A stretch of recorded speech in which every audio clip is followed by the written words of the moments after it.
listening to On Mission with Dr. Matt Davis, a podcast designed to explore the personal mission of everyday leaders. Hear from men and women who are making a difference in their corner of the world and discover what keeps them on mission. Welcome to On Mission with Dr. Matt Davis. I'm Jonathan Sheely. Our guest today is Dustin Shevy. Dustin and his wife Scarlett are 2009 MBU grads. While at Maranatha, he traveled for the Heritage Singers and the Madrigal Choir. Scarlett and Dustin taught at Harvest in Guam for 3 years. In 2012, they moved to Janesville, Wisconsin, where Dustin is a library media specialist.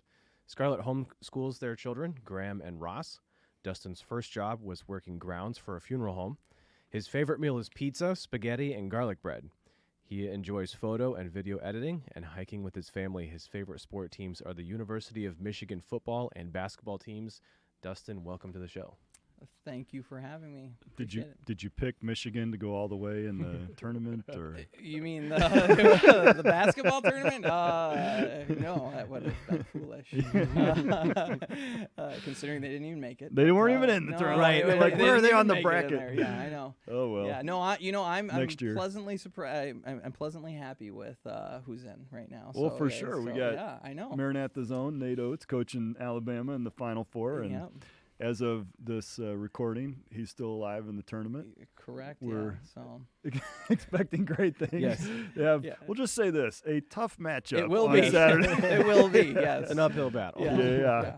But hey, they've been David and Goliath the whole Right, time anyway. right, So Right. Yeah. what could So, possibly go wrong? Sweetheart deals and everything. Does it feel like 15 years since you graduated? You know, it does not. And I look out and I see all these faces. And I still think I should know some people out there, and no, they Even your graduated. professors are retired now. Yes, I mean, yeah, I know. One of my professors who's retired actually was here today, and I was happy to see. But yes, I know. Yeah, a lot of them are retired now. So yeah. And you pointed out that Dr. Malmanger, who was here, yeah, longtime beloved coach and faculty member, and you pointed out that he has a strong resemblance to a historical figure. Yes, yeah. So Carl Frederick Goss is a mathematician, and he's my favorite mathematician.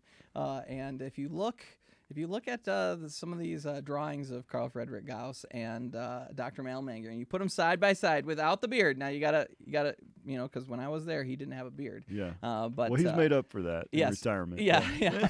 But if you look at those, they have a striking resemblance. Okay. I Well, maybe feel a like, long lost relative, a Yeah, genetic right. Very well disposition could be. towards Yeah. advanced math. Yes. Well, he was the good. man, and I'm sure you Yeah. benefited from lots of things, both in the classroom and outside Yes. the classroom from there.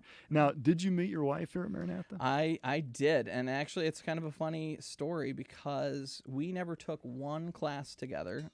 She lived off campus. She grew up in East Troy, so she would commute every single day. Really? Wow. She made a 45-minute commute every day. And so the only reason we met was because we got placed on the same summer tour.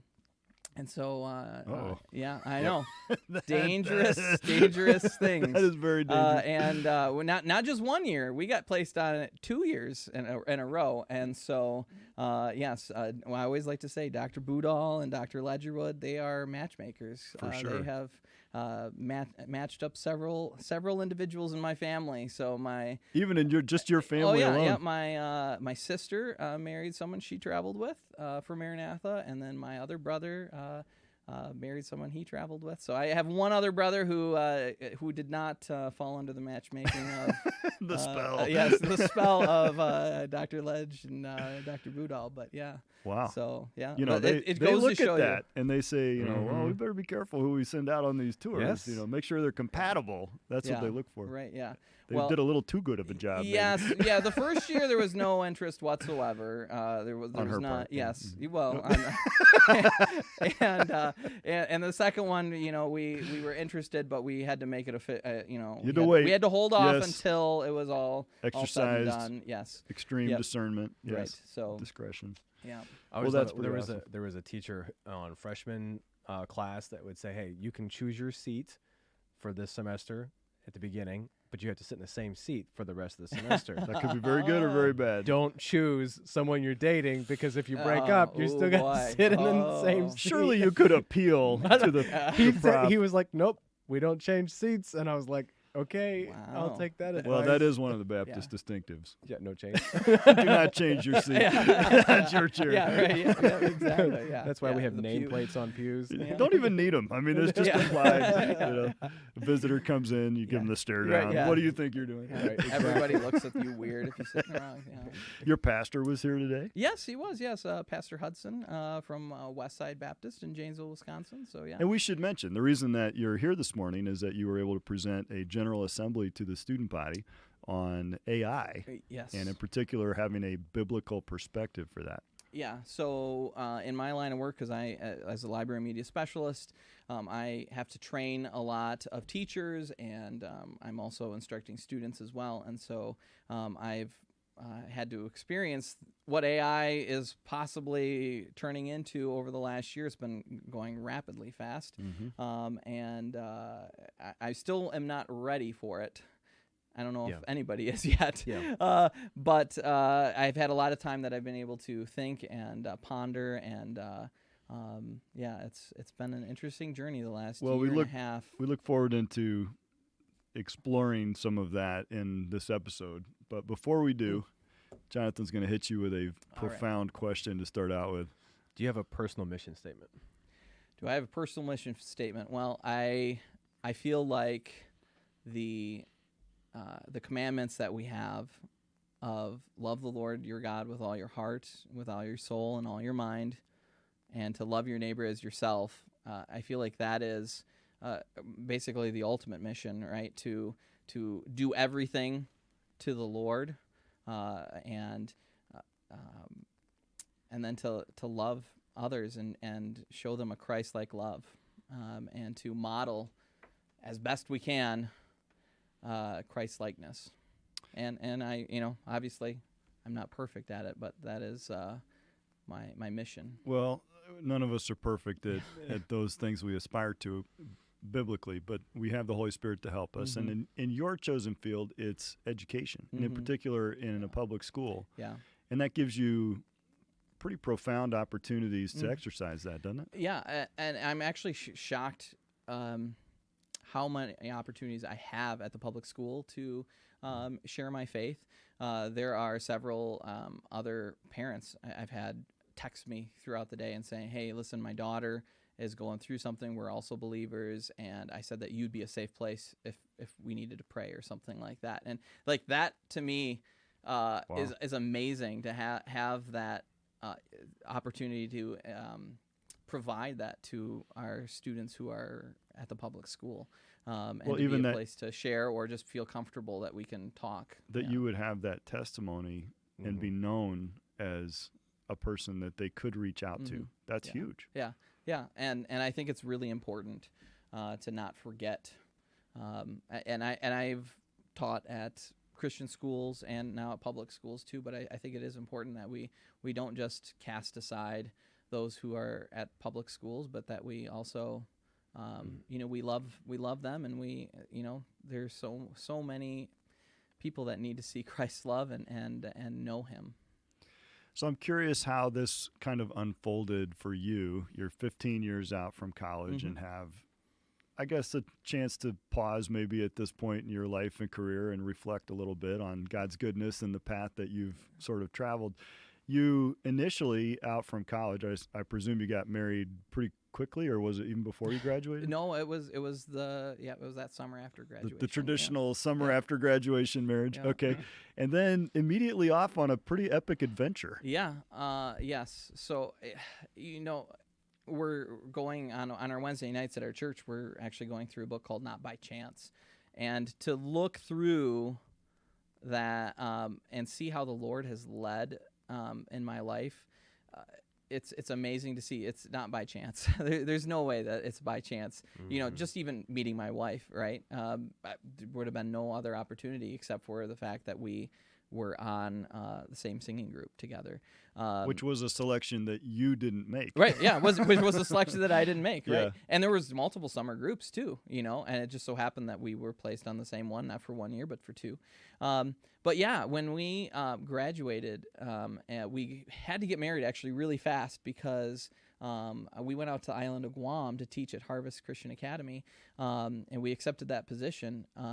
And we had to get married because their school year starts like a month earlier than anyone else. Oh, So wow. we literally got married, and then like 5 days later, we were in Guam. So Guam was our honeymoon. Well, at that time you yes. didn't live there, so Right. it was exotic, and Yeah, but yeah, right. Yes, it was. Yeah, we did the same thing. My wife and I honeymooned in Clearwater, Florida, and then we moved there. Yes, right, yeah, there you a go. month later. But no, and it was definitely a hard time because there's so many changes in our life right then. That was the first time my wife had ever moved away from her house. Like she commuted to Maranatha, and Good point. And so that was the first time she's ever been away from her house. You were her and now, first roommate. Yeah, yeah, right. I was the first roommate. Exactly. And and there's just, obviously, when you get married, there's so many other changes too. But the Lord knew this is where we needed to be, and when you're in Guam, you can't just call home anytime you want because it's like 3:00 in the morning.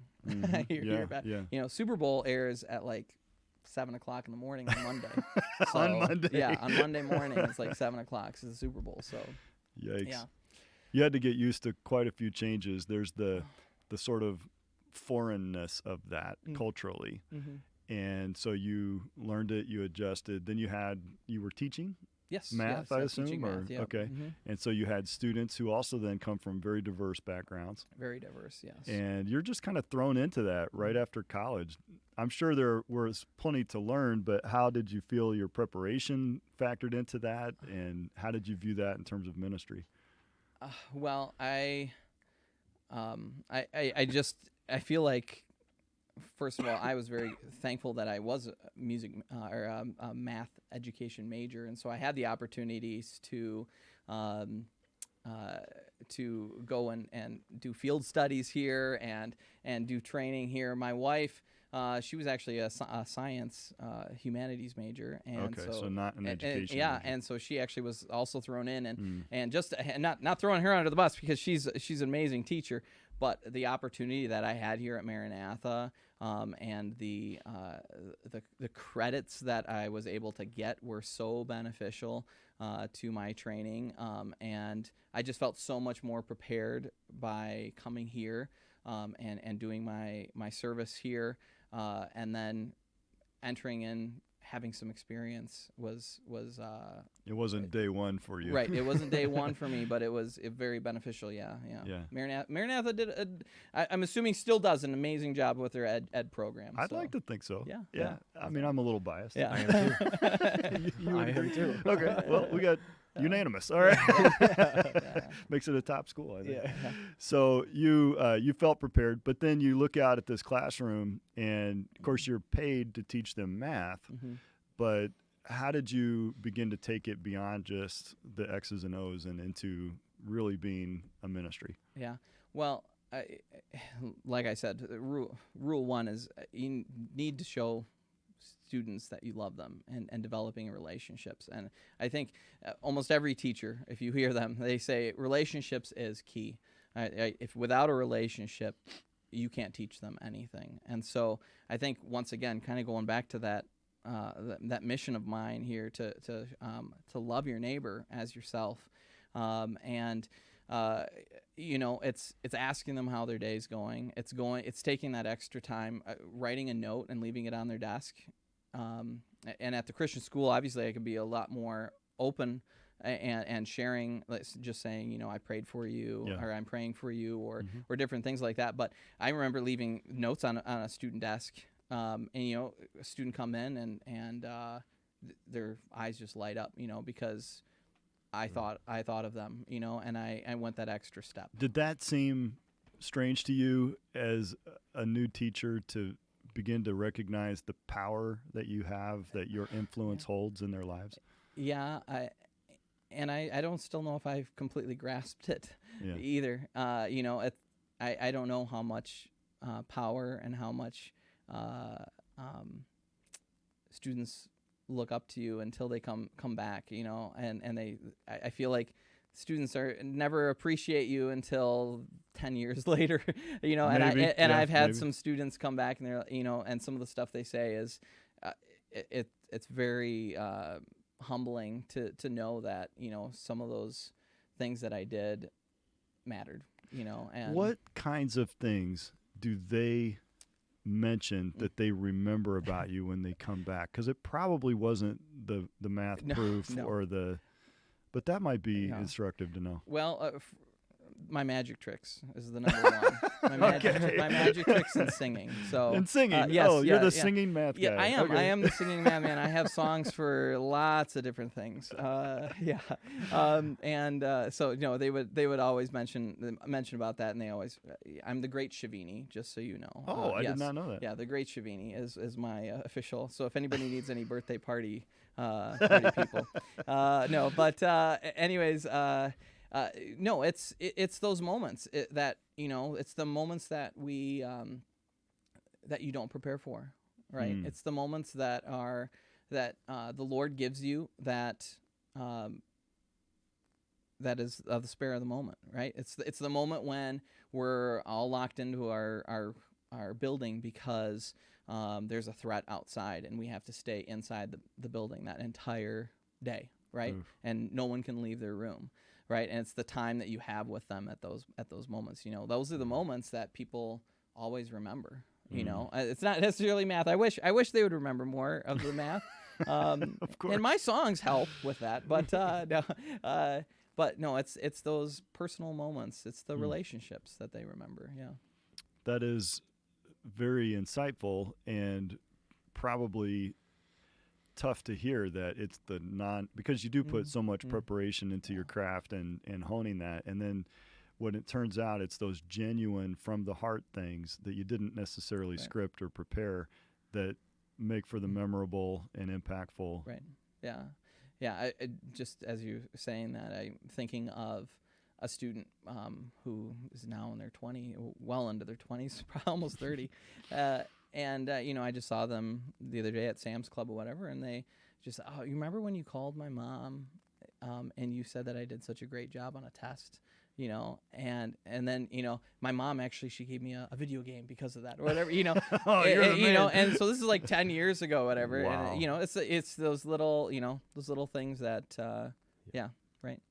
And that, because they're not scripted, because they're just coming from the heart, that's where it's really just the genuineness of who you are in Christ, or what God is, the reality of God shining through you. And it brings a tangible reality to what the Bible talks about, that the love of God shines through us, that it's not from us, it's from Him, but we're able to kind of reflect that, right? Yep.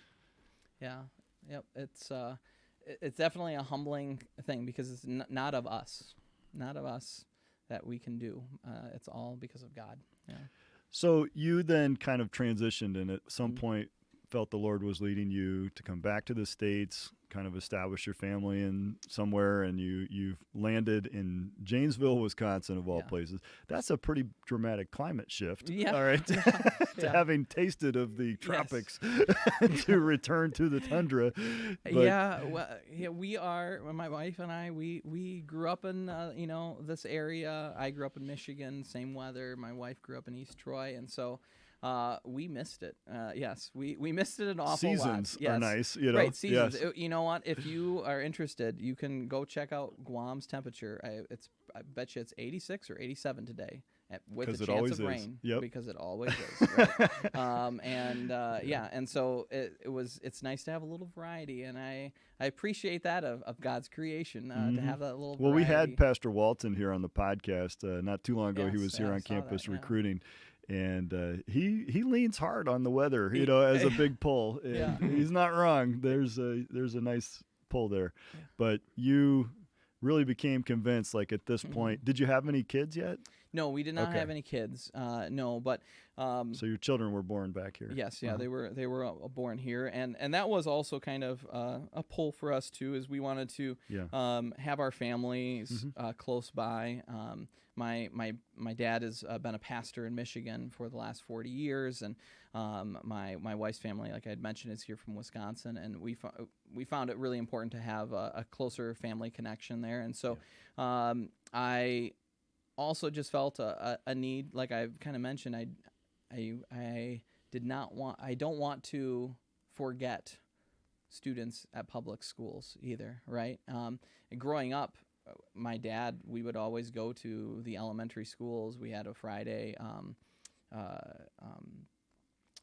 once a month, we had a Friday that we would go in and do Bible lessons at our school. And so that's kind of always been kind of a heart of mine to minister to children.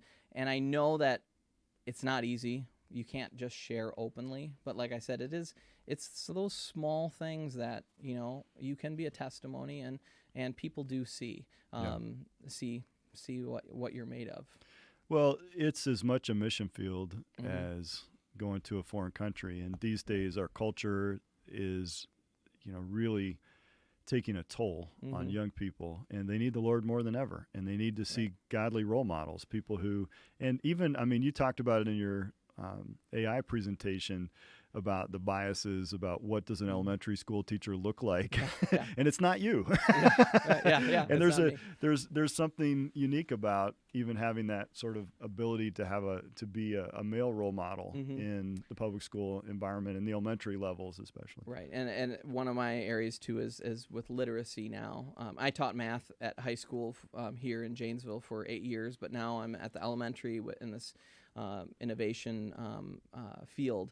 But I also run our library, and the staff there really love that I'm a male figure who loves books, because that's something that I think connects more with some of our male students too. And so I always read to the students and share my love, and just seeing like that. Yes, beyond that though. Having a male representation too at an elementary school is rare. Yeah. So how did you get involved in the technology? Because you talked about math, and you were an education major, and a musician, and a husband, and now a father, and all of a sudden it's like, maybe this technology thing could actually be another tool of the trade here. Well, I can tell you it's not by chance. All right? It's not by chance. Right. I actually, it was my second year when I was at Craig High School there in Janesville.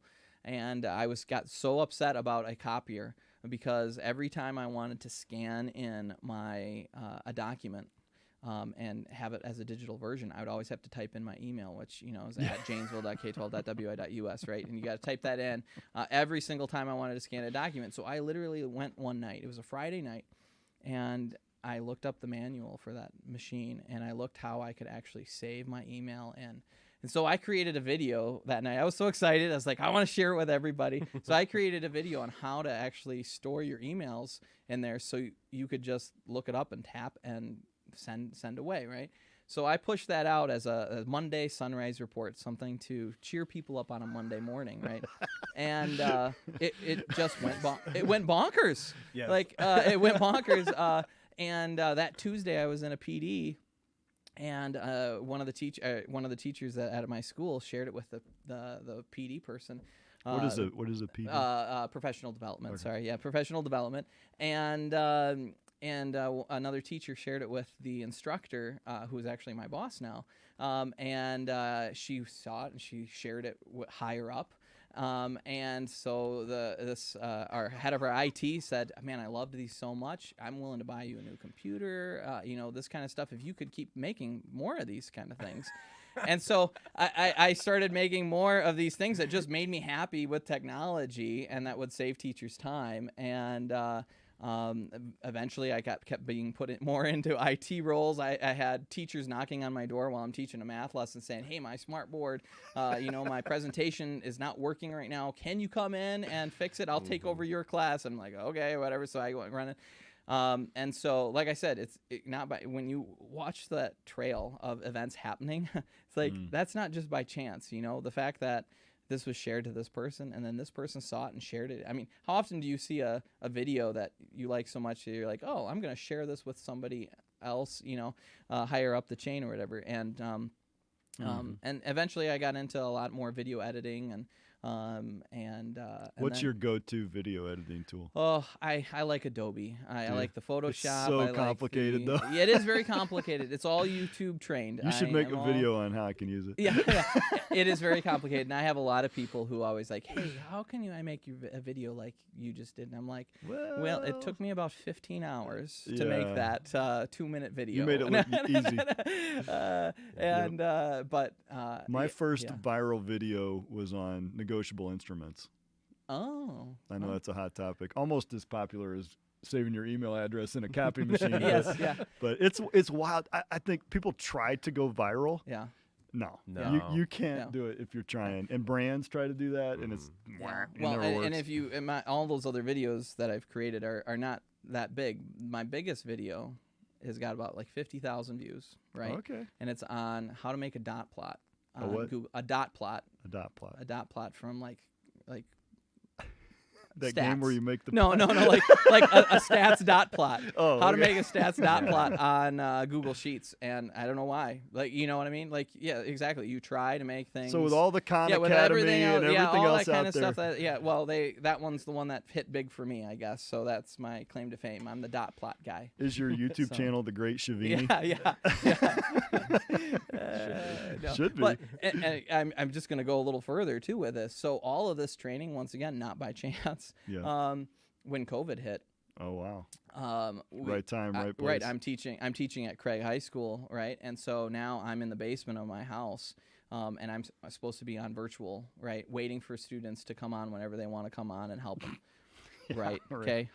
Which is never. Right. And so I'm sitting down here and I've got these tools, and I'm like, hey, you know what, honey? I think we teach our children's church at our church, and so I said, you know what? I think we should start a children's church, just a video of children's church, just to give them something more during the COVID time or whatever. And so we started doing that during that time because I had so much more time just sitting waiting, and I was able to use that skill that the Lord led me through during that time, and we eventually made I don't know, it's like 16 or 18 episodes, whatever. But it was just it was a nice opportunity. I still have people coming up to me from other churches saying, "Hey, you're that Great Shevini." I am actually the Great Shevini on it.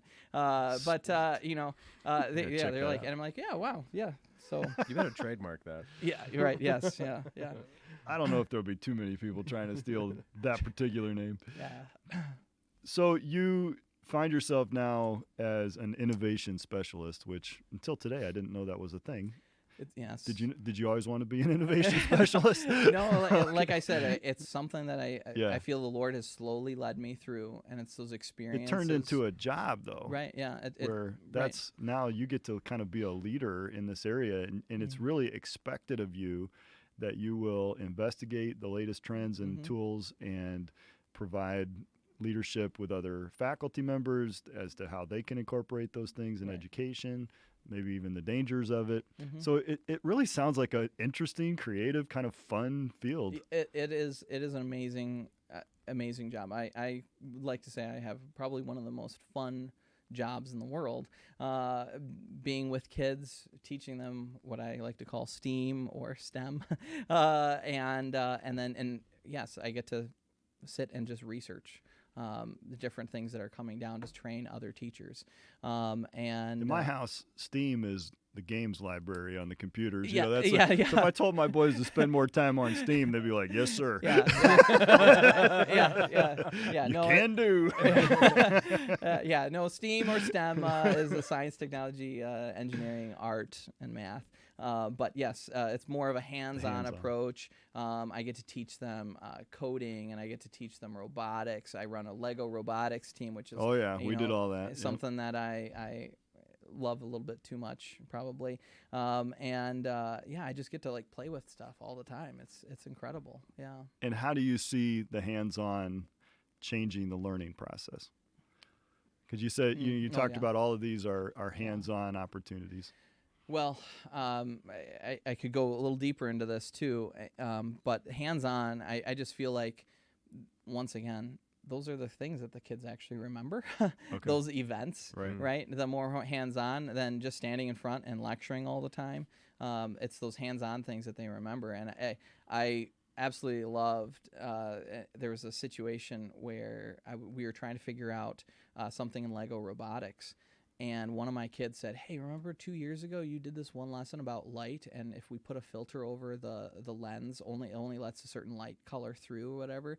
And I was like, yeah, that could actually work in this situation, and it's those, you know what I mean? Those hands-on situations that are just golden, and help the kids remember. But I kind of going on to AI, I feel like that is more where we need to focus more on, is that hands-on stuff.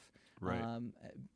Because that's what can't be replicated. Yes, and that's really what I was trying to get at, is your themes so far are, we need to have this kind of genuine love for the Lord and love for people. Mm-hmm. That learning is something that we influence through our lives, not just what we say. Mm-hmm. And that the hands-on create those memorable experiences. Mm-hmm. Then we talk about all this technology, and it seems like something that was, I think, sold as bringing the world together through connectedness, is actually having the potential to isolate us more and more and more. And we're seeing more young people in particular vulnerable to this, where they aren't having any real world experiences of relationship. They're not seeing anything genuine in life. Everything is artificial. And they're having a difficulty even discerning the difference. And I think those of us that are a little older now are looking at this with some concern about the future and where this is all headed. Yeah, and I brought this up in my topic a little bit. Our human interactions are going to be so much more important, I feel, because AI is only going to keep getting bigger, and people are going to only have communications with AI in certain areas, and we need that. We need to be having a human relationship that can show love and can show creativity, and can show the love of Christ, right?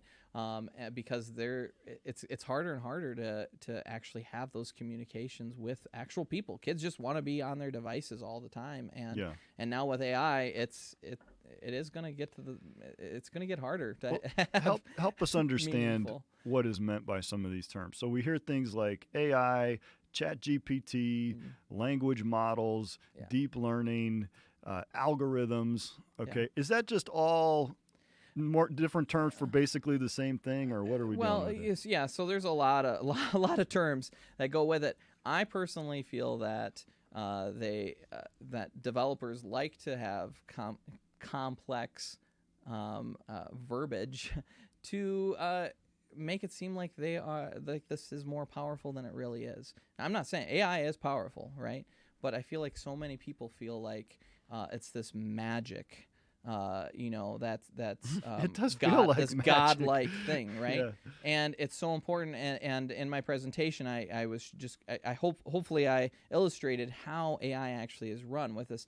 Machine learning is just basically math code, right? And deep learning is giving a computer different items and saying, this is what this looks like, this is what it doesn't look like, right? This is what a complete sentence looks like, this is not a complete sentence. This is what there's with cancer and stuff, where they're starting to put like pictures of people with early signs of cancer and people who didn't have cancer, and AI is able to distinguish and figure out, hey, this looks like it, but we don't know what AI actually, what is it, what aspect of that image is actually cluing in AI that this is a early onset of cancer or something. I had like a that, conversation with a radiologist about that specifically, and his job now is basically he sits at home, and the computer presents him images all day long of areas of concern that the AI has determined this could be potentially a problem, and he grades it, yes or no. I want to see that another test, or I'm diagnosing that as cancer. He said 90% of the cases don't even flag to him. Like, it's either definitely yes or definitely no. It's the edge cases, the ones that are on the margins, that it requires a human touch. But he said it's getting smaller and smaller all the time. It is continuing to refine and learn. And it's not just that someone has trained it to do it. As he grades those things, it's still learning, and it's constantly refining its own algorithm to adjust and be more and more accurate. That is life-saving. I mean, the idea that we could begin to trace the roots of some of these cancers and diseases earlier and earlier on to where they could be caught and dealt with at that earlier stage, that gives tremendous hope to families that might be able to save lives. So this certainly is not, AI is evil, and should just be turned off completely. But there are some concerning implications for it as well. Let me start, though, with the positive side. What are some of the things you're most excited about for this technology, whether it's in society or in education or business? What are some of the really intriguing use cases that maybe people haven't heard about? Well, I'm going to go education because there are some really intriguing things on the horizon. Microsoft has a new service where it actually will take an interest of a student, for instance, and a student can say, hey, you know what, I like fantasy stories, or I like stories about dogs or whatever, and it'll automatically generate a passage that's that age level for that kid. And then it listens to the kid as they read it aloud, right? And so it'll track what words the kid stumbles on and their reading ability, and then it will reincorporate those same words into a later area. So it's able to track keep one-on-one, where as a teacher in a classroom of 24 individuals, that's something that you just don't have time for necessarily to have that much detail in, whereas this AI can actually keep track of that, right? I've also been able to create some some GPTs for students where we've been struggling at our school with students just saying because as an answer. I don't know if you can imagine younger elementary just saying because, and that's their answer to a question, right? And so if they insert a story, it'll ask questions from that story, and as the student answers that question, it'll keep prompting them for a better response or more detailed response. And if the student doesn't give a good enough detailed response to that question, it'll keep probing for more, right? This is stuff that I can design, right? It's stuff that it's that kind of intricacy for whatever meets your area that you can actually individualized instruction has always been kind of the goal, but it's out of reach for a teacher with 25 plus students in the classroom, overcrowding and all of this. And yet what you're describing seems very doable if that is customizing lessons and assessments and then also follow-up. That's an incredible advancement. And giving teachers, the feedback too as well. And it keeps the student engaged because it's using something they're already interested in. Yeah.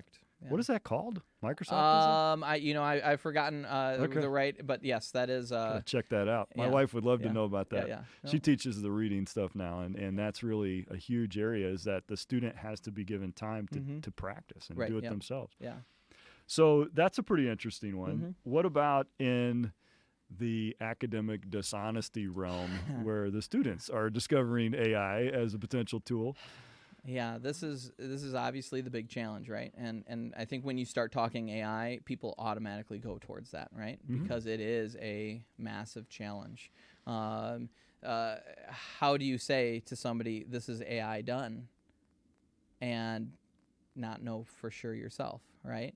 And I know there's AI testers out there, and they're starting to, with voice and stuff. I've been seeing how they're starting to throw a certain type of wavelength or something that tells you that it is an AI. And there's gonna definitely needs to be more regulation. So, some kind of a fingerprint some that sort it puts of on yes, it, whether exactly. it's an image or text or something that could right. kind of... And for those who didn't attend my session earlier, I came up with a pretty good little voice, AI voice of you, actually. Yeah, that was scary.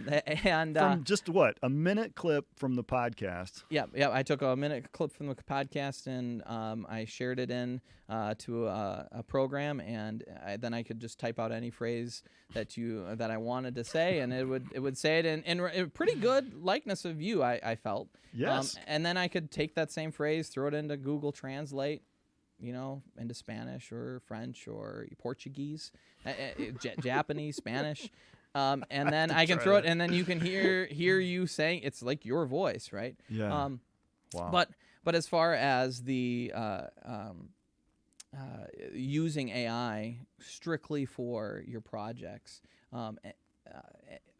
it's a struggle because the world doesn't see it quite like we do, right? Yeah. Our goal should be to the praise of His glory, and our work should be toward the Lord, right? Well, AI doesn't have a soul. Right. And our interest level has to be in others that are Mhm. created in God's image, that have an eternal soul and an eternal destiny. And we have to try and reach their hearts. And we can use certainly the tools of technology. They can have a redemptive purpose, but they can also have a destructive purpose. And when it comes to education, it has to do with these kind of shortcuts that students will take to their own learning. And it does seem like the best uses of AI come after you have a baseline of understanding in that field already. Yeah. Right. Yes. Yeah. I would completely agree with that. And I think it almost gets to the point where, especially in like ministry too with AI, we shouldn't be tempting God. We shouldn't be saying, "Oh, AI is going to be the Holy Spirit." AI can be pump out whatever it wants. If God wants it, He can make it happen on my AI generated, paper. You know what I mean? I don't feel, because if you know how AI is made, it's algorithms. It's based off of algorithms, and I know there's people who might say that, but I still feel like if you jump off a ledge, there's gravity that works, right? And same thing with AI. We know that AI is programmed a certain way. And so I don't think it's right to say that, I'm just going to have AI do it because God can make AI say what He wants. That is to an say, interesting take. God wanted me to use AI to write this sermon, Right, yeah. And it's happening. I know it's happening. And I used it once I was getting ready to do a Sunday school series on the life of David, and I had all these commentaries and almost overwhelmed with information. I mean, there's a lot out there on the life of David. It's a long discussion in the Old Testament. So I said, give me 12 lessons. Give me a lesson plan.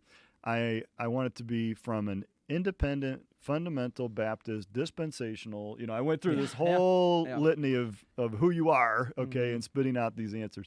And they give me 12 lessons that follow the life of David chronologically, with scriptural references, with New Testament references where it would be warranted. And honestly, I was absolutely floored at how relevant and accurate the output was. I didn't use it, but I definitely brought that up to the class, and I said, look at this. I mean, this is not bad. And now, I already have a fundamental understanding of these these principles and these passages, and so that's how I could recognize, I guess, if it was good or not. And then, as I told it, okay, write lesson number 1, that then became, things went off the rails really quickly as far as what the detail it came out with. But it seems to excel at summarization and those kinds of things. Where it sort of falls down is sometimes the detail, like an impression. If you tell it to generate an image of such and such, wow, that was really good. Then if you start to look at the detail of the hands and the fingers and count the toes, you might find out that it's a little bit off, right? There's something off about it. But I do think the Lord wants us to go through I've mentioned many times, there's, things don't happen by chance, Yeah. right? And so the Lord wants us to go through things and experience things, Yes. right? Yes, the caution of having an AI just do something 100% is it's scary to think, right? That people would do that. How literally dangerous do you foresee this becoming? I mean, you got science fiction out there and movies that tell stories of the computers taking over the defense systems and seeing humanity as a threat. And well, and I don't know how like much that. more time we have. Well, here. just the summary.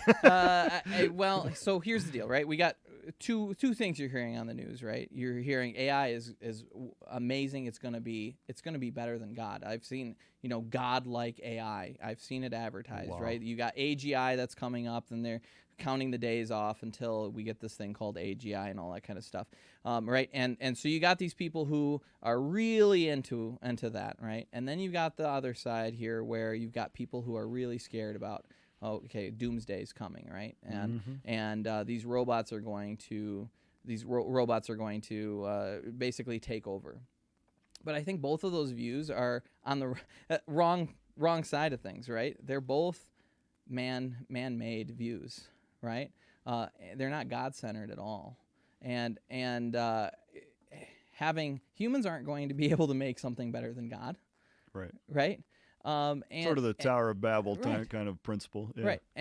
And God is in control, and we don't need to be fretting over a doomsday necessarily event. Now, do we need to put in situations of concern and legal implications and stuff of it? Yes, I do see that, but I feel like both of those are man-centered views. That man is able to create a machine that's so destructive that they're going to kill us all off or destroy, or man is going to make something so great that it's we're going to be in a Ushers paradise. in the utopia. Yes, right. Right. And I think both of those views are on the wrong side. That's on the side of man.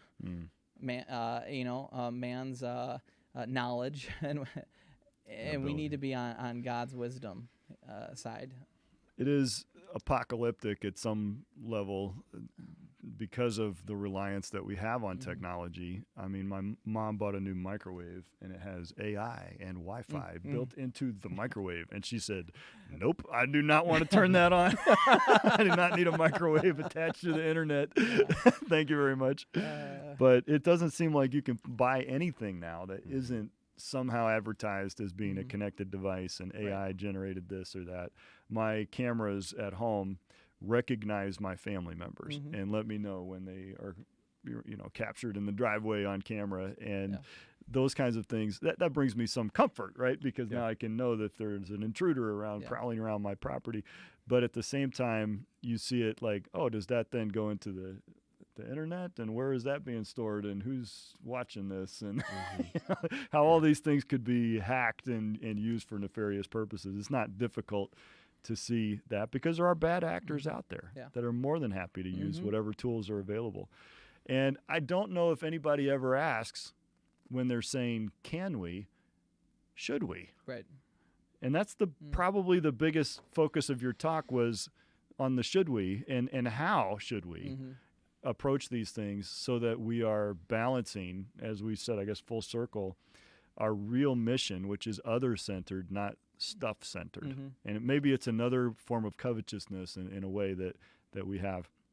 Even that desire to have a society that has all the amenities and all of the comforts without any of the work or any of the hardships. We can eliminate all these hard things of life. But through the hard things of life, it's how we grow. Right. It's how we experience the world. Yeah, and as I closed too, I mean, Solomon said, all is vain. We're vain. It will always be crooked. But there's nothing new under the sun, right? Even though we have AI, there's still the same sin that's going to be happening. The same desires of our heart, and we need to continue to focus on God. Well, that's a great place to tie a knot in, and I know we could talk for much longer. I appreciate so much you coming on the podcast. Appreciate you having me. We're proud of you as an alumnus. Keep up the good work. And 15 years on, here it is.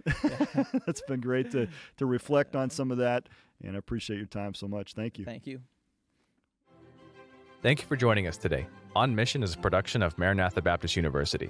Subscribe to On Mission on Apple, Google, Spotify, or wherever you listen to podcasts. Don't forget to leave a review, as this will help other growing leaders find these conversations.